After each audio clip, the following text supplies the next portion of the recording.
Okay, so as I mentioned, part of what I don't want to happen is I don't want this class to become a class where you basically just parrot what I do, okay, and you really don't learn anything. Part of the concern that I've had is that that seems to have been a lot of what's happened, okay. I want to try to make the class also more applicable to your day-to-day sort of educational needs. So I'm trying to run the class differently than I've run it in the past and different than Kevin's run it. So right now I need you guys to shut your monitors off and get your notepads out. So turn the monitors off. If that one doesn't turn off, push it against the wall. Okay? I do not want you doing exactly what I do. All right? Is that clear? All right, so get your notepads out. Okay, so the very first thing that I want to cover is just some of the basic sort of curve commands that are available inside of Grasshopper. So I'm going to go to the params tab. Okay, so right now for your notes you might say params, right? And then I'm going to go to, I'm sorry, not params. I'm going to go, so scratch that, sorry, I'm sorry. So go to the curve tab, okay, and then go to primitives. Curve tab and then primitives, okay? So very simply, you type in curve or right curve, maybe to put a little tab symbol around it, and then put an arrow and primitive next to it. From that, you're going to see that there's a whole series of different sort of primitive simple shapes that can be created in Rhino. Okay, or not in Rhino, but in Grasshopper. So I'm going to start with this one called circle. Okay, so circle, and what I'm going to do is just drop it onto my canvas. All right, and you're going to see that circle, right, comes with 2 inputs and 1 output. All right, so this is the circle feature. So it has an input that's called plane, right? And right now that's one locally defined value, which is the world reference plane. Okay? And if you look at the world reference plane, right, what's the world reference plane contain? 0, 0, 0. So if you had different numbers, if you had a different point feeding into that, you could put the circle on that particular point in space. That you learned that in the previous one. Okay? All right, so I'm going to go ahead and try to feed this thing right here. I'm going to zoom out in this view a little bit so that we can kind of get an idea. It's putting a fairly small object right there. So the second thing that feeds into circle, okay, is radius of the circle. So I'm going to put in a number slider. So I'm going to type in 1 and then less than. I'm going to try 30. I don't know the relative scale here. Press enter. Feed that into the radius and move it around, and there it is. So it's still not getting bigger than the world reference plane. So I'm going to try maybe making it a little larger. Let's try 0 to 100.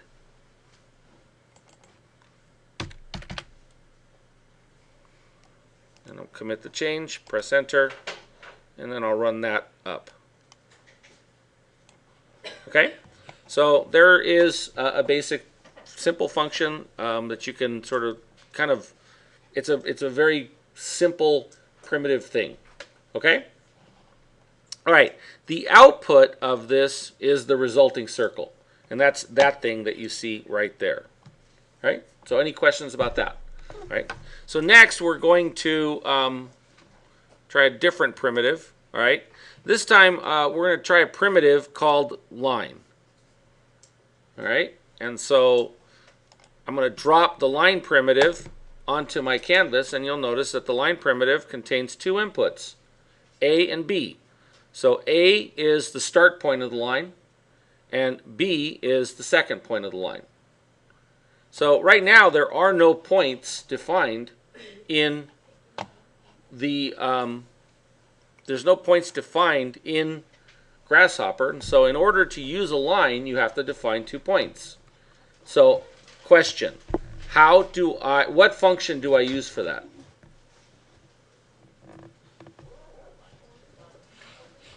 I've got line. Okay. What is it? Construct point. Correct. Right? So if I construct 2 points, I can feed those points into the line and I'm done. So same thing. This is some stuff that you've already done. So points are under vector, so I'm going to construct point, and I need 2 of them. So I'll copy that.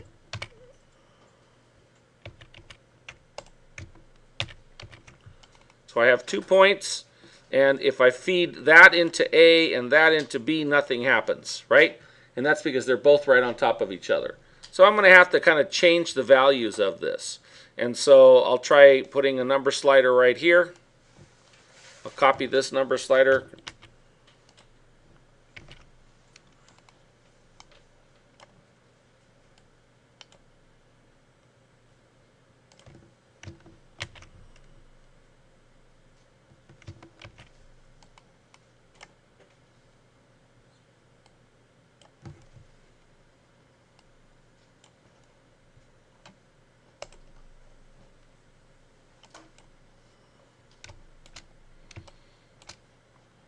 And part of the problem right now is that the 2 points are right on top of each other. So the points have to be different in order to generate the line. Okay? But here you can, right here you have, essentially you've defined 2 points with values, and then you've drawn a line between them. Okay? Any problems with that? That makes sense? Okay. So what I'm going to do right now is I'm going to pause this or stop it, and then I'm going to let you guys do the same thing with those.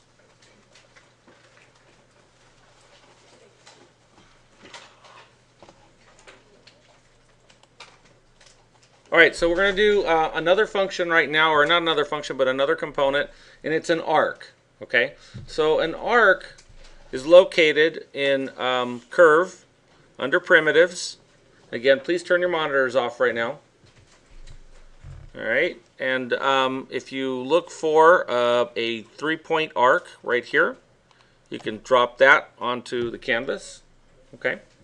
And if you zoom in on it, you'll see that it's basically taking 3 inputs. The first input is the start point of the arc. The second one is the point on the interior of the arc, and the last one is the end point of the arc. So the arc requires 3 points in order to run. And so if you want to, we can make our points with just panels. All right, so we can start by creating a panel here. And we'll make our first point at 0, 0, 0, 0, 0, 0, 0. Okay? Oops, do not hit the enter. So that is one value that can feed into A. All right. Actually, hold on a minute.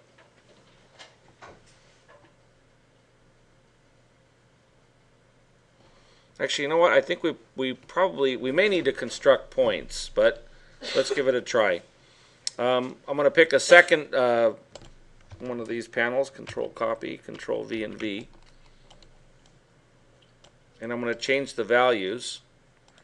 So I'm going to change the location to 10, 10, 0.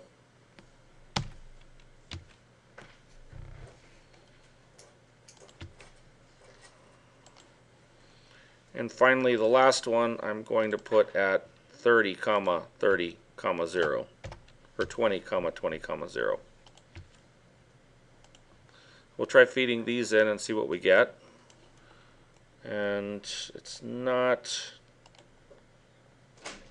Oh, they're linear, so we have to adjust these numbers so that they're not. So it's not a straight line. Okay, so that's easy enough.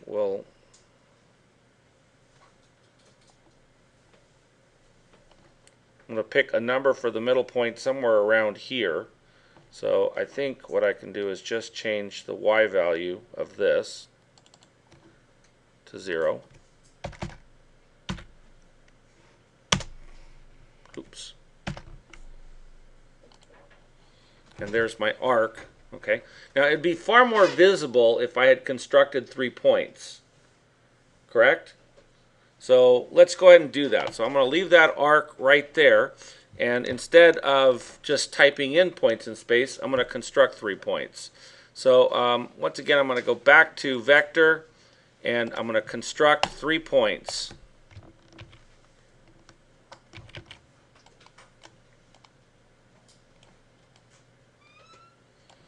Okay, the first point I'm going to use is 0, 0, 0, which is the inherited value one, but I'll go ahead and I'll put numbers in here.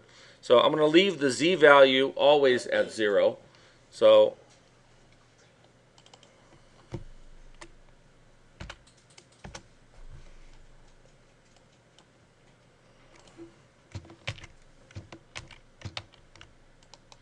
the z value, I'm always going to be working on the reference plane or the bottom plane. So the second point that I'm going to select is this one here, 10, 0, 0. So this will be point number 2. The first one is 0, 0, 0.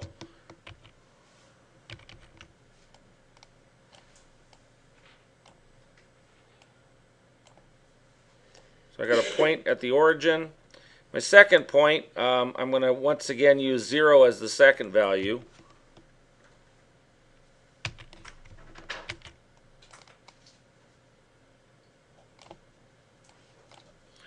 And for the y value,